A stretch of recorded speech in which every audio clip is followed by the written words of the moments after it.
After 5 years of using no perks and no add-ons on Killer, I think it's just about time to spend the blood points and start using perks and add-ons on Killer. A lot of people don't know this about me, but the whole time I've been using no perks, I've also been doing no perks on Killer as well, and I played a lot of Killer. I was making sure I got my Iridescent 1, Killer, and Survivor every single month for years. In all honesty, it was really just because I was trying to get my big funny blood point number bigger and funnier. Because if you get to Iridescent 1, you get 1 million blood points that does go above the cap. And while I was grinding just for the fun of getting as many blood points as I could, I was making sure I got my Iridescent 1, Killer, and Survivor because I was 2 million points over the cap. And that was also before there was all these extra like login rewards, and blood point codes were very seldom. And we didn't even used to get these weekly rewards that most of the time were like 250,000 blood points. Now, most of the time where I was playing this Killer on my way to Iridescent 1, I was playing Nemesis. I am definitely a Nemesis main. From basically just playing Nemesis to get to Iridescent 1, I accumulated a lot of Nemesis whipdowns, and I played a lot of Nemesis every single month. Because he's definitely my favorite killer to play. I love that you can M2 in almost every single scenario once you're in tier 3 and you know how to use the whip. I literally got so many whipdowns just playing Nemesis that I, to this day, when I have not even been playing killer much for the past like 6 months, am still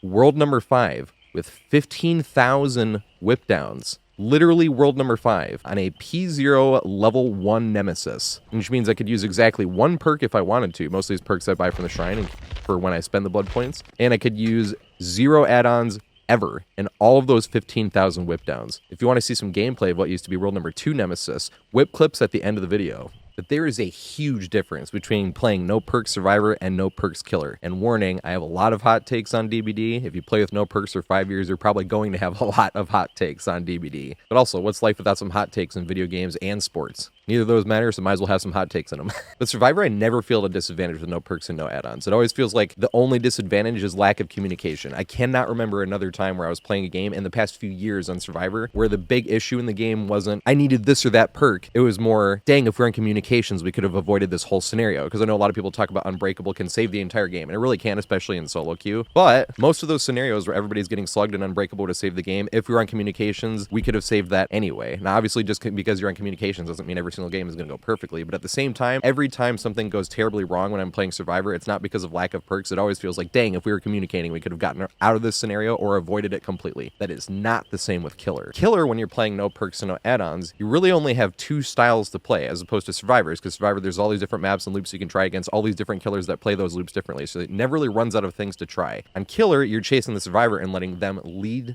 the chase. So if you have no perks and no add-ons to make the chase even more interesting, then you really only have 2 things to play for. And the 2 things you have to play for, including when you're trying to get up to Iridescent 1, is winning at all costs or playing as nice as you possibly can. It boils down to just those 2. And playing to win with no perks and no add-ons on Killer is miserable, and for multiple reasons, not just the obvious one you think it is, which is when you actually get matched up against a competent Swift running really strong things, you do not stand a chance whatsoever. Let's say you're playing Nemesis and you spawn in the middle of the map on Ormond, and all 4 survivors spawn on 4 different generators, and let's say it takes you 20 seconds, that's it, just 20 seconds to initiate your first chase. Meanwhile, all 3 other survivors are on those other 3 generators for those 20 seconds that you've been looking to start your first chase. Now, the first chase, let's say, goes 30 seconds, which is a great chase, because if you're going whip only, that means you hit them 3 times from just seeing them to hitting them 3 times, and they're down on the ground in 30 seconds. That's a pretty great chase, I'm going to be completely honest, unless the survivor is like messing up hard and you missed a bunch of whips somehow. But think about this. Now with that 30 seconds on that 20, you have 50 seconds done on 3 other generators that you have not even touched yet, and this is doing everything as efficiently as you possibly can. Now, from whip cooldown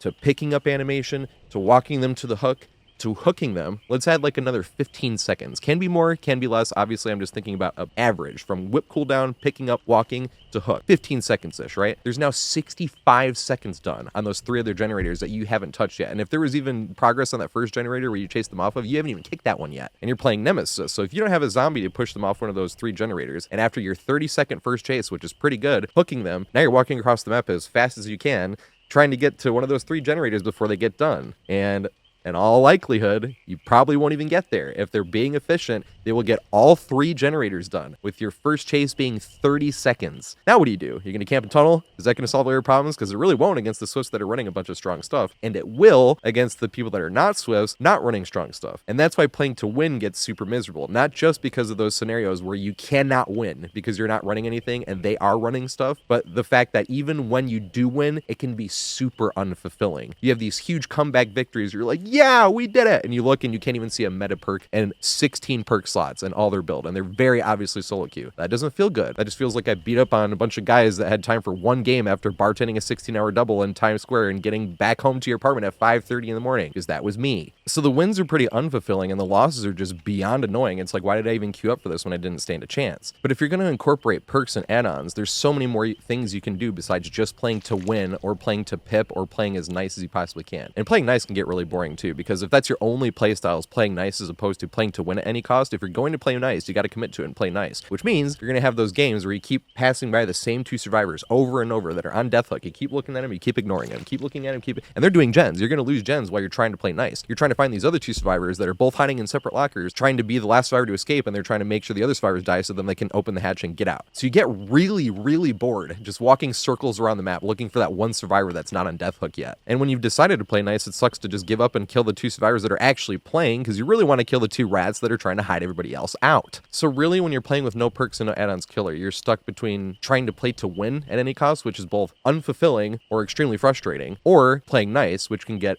insanely boring. But it comes at the cost of actually having your own playstyle instead of just trying to play to win at any cost. But if you put perks and add-ons on killer, there's a lot of stuff you can do where you're not even just playing to win. Yes, perks can help you win. They can get you insane win streaks, you see. We see killers getting on hundreds, thousands of games in a row just because of what you can do as killer and what perks you can put on and how strong you can be, where it leaves it up to the survivor team you're playing against to literally just not make mistakes. But if you have perks and add-ons, you can put like some meme add-on on. Like, let's say you wanted to do something like Trickster's Ricochet Blades, right? You just put on Trickster's Ricochet Blades right here, and you could literally just try to hit people only ricocheting things off the wall. Will you win sometimes? Maybe, but that's not even the point. The point is actually just trying to get fun value off of the add-on you have, and that's what I feel like I'm missing out on with killer, because some of the add-ons straight up change how the killer is even played or how the killer even approaches the game, and you don't even have to worry about winning. It's just fun to try to get max value off of that. You can do the same thing with perks. One of the things I really want to start doing is with Pinhead, because new players are never going to see Pinhead. He's not even available for purchase anymore. So I really want to play lore accurate Pinhead, where I can like go to the basement corner or some secluded area where I just stand still with Insidious and they can't find me until one of them opens the box. And when they open the box, I'm going to play Pinhead. I'm going to play it normal. I'm just going to go after them. I'm not going to camp and tunnel them or even try to win. All I'm going to do is go after anybody that opens the box. This is something that is going to be so much fun, and you're going to end up in the lowest MMR because there's no way you're going to get wins doing that, at least not often. But it would sound like a fun way to actually play one or two games where I can actually make some new players have some fun going up against a lore accurate Pinhead that is really deadly. I have way too many hours to be playing against people that are that new to the game, but it's more about the experience for them. And if I'm only chasing people that open the box, they could probably escape anyway, even though they are brand new to the game. And that's the funniest thing, is if they barely play any DBD and they get in and they run into somebody playing Pinhead that they normally would never have seen, because you're never going to see Pinhead in low MMR since you can't purchase them anymore, and their one experience with them was lore accurate Pinhead, like that's going to be a lot of fun. I don't care about winning. I don't care that they're noobs. I just want to kind of scare,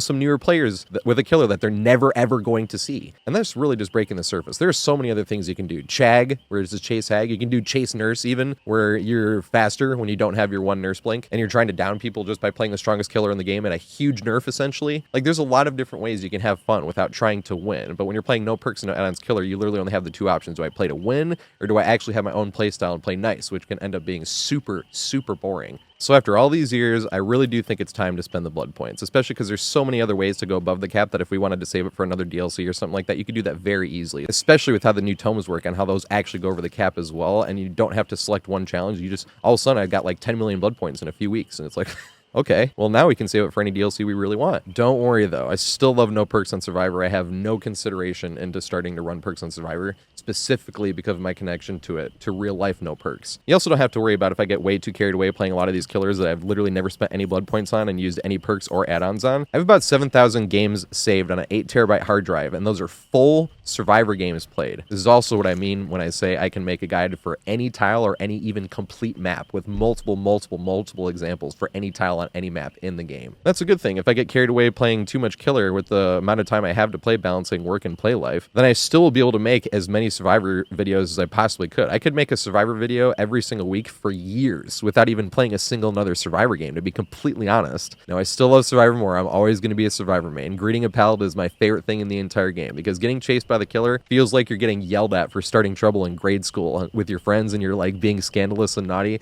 and then greeting a pallet feels like while the killer is staring right at you, you try to slip past the note right to your friend. So when it works, it's like, can't believe I got away with that. It feels scandalous. And when it doesn't work, it feels like the teacher slaps your wrist looking right at you like, are you fucking kidding me? I'm looking right at you. And you're like, yeah, it was worth trying. Nothing on Killer will take that away from me. So I'll always be a Survivor main. You do not have to worry about that. But I definitely have a lot of Killer that I need to play, seeing as how I haven't used perks or add-ons on like 90% of the Killer cast. Now I was and still am going to spend the blood points on Springtrap when they come out, but it's going to be about a week before I spend those blood points. Specifically, I know someone named Zetsen that has been saving up to P100 Five Nights at Freddy's, and he actually loves Five Nights at Freddy's. Whereas I didn't really have a connection to Five Nights at Freddy's. I just wanted to spend the blood points, and he's the one coming out. And I was like, yeah, fuck it. Let's just P100 the Five Nights at Freddy's Killer. But he actually really wants the P100. So I'm really going to wait a week. Not being super nice. This isn't the main reason why I'm like, oh, I'm such a great person waiting a week so he can be the first P100. That's not 100% why. That is a bonus. But also, if I wait 1 week to spend the blood points, it's going to be the anniversary, which means all of these blood points will be converted into cakes, which essentially means if I really want, I might never have to play a game again without double blood points, no matter what the blood point bonus is on Killer or Survivor. So what I'm really planning on doing is waiting a week, and then I'm going to manually spend the blood points, which will take probably days.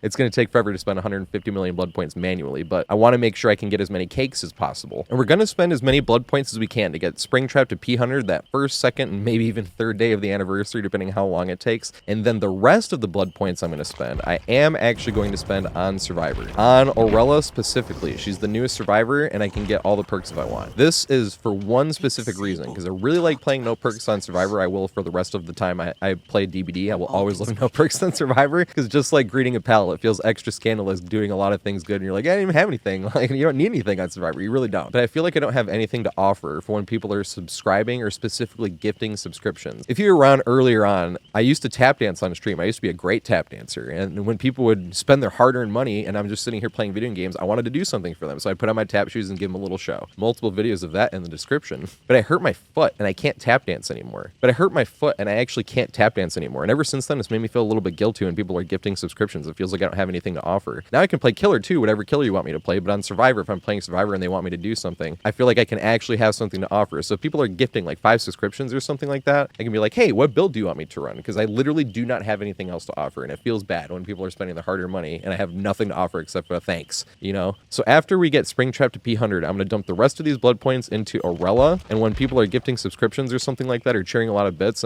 I can actually offer them something. What build do you want me to run? I can run whatever build I can even try to escape with it. No guarantee that I'll actually get value out of the build. The amount of times I get something like Dead Hard and Chaos Shuffle and I didn't even look at my perks through that duration of the match just to be like, oh my god, I had Dead Hard. But I'll still have a build on and at least try to escape with it. It'll make me feel a lot better when people are gifting subscriptions specifically, because I really don't feel like I have anything to offer. But besides that, I'm still going to be playing no perks in Survivor every single game because it's the most fun way to play Survivor in my opinion. So in the end, the date is set. We will be spending these blood points the very first day of the year 9 anniversary. And as promised, here's some whip clips I have of when I was maining Nemesis and I was world number 2.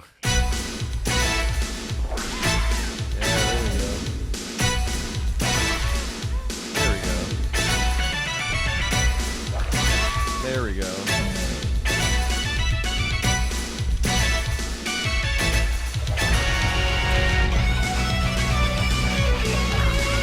Yeah, there we go. Is it the like... Oh my god, I actually got him to do it. And then I missed the pass.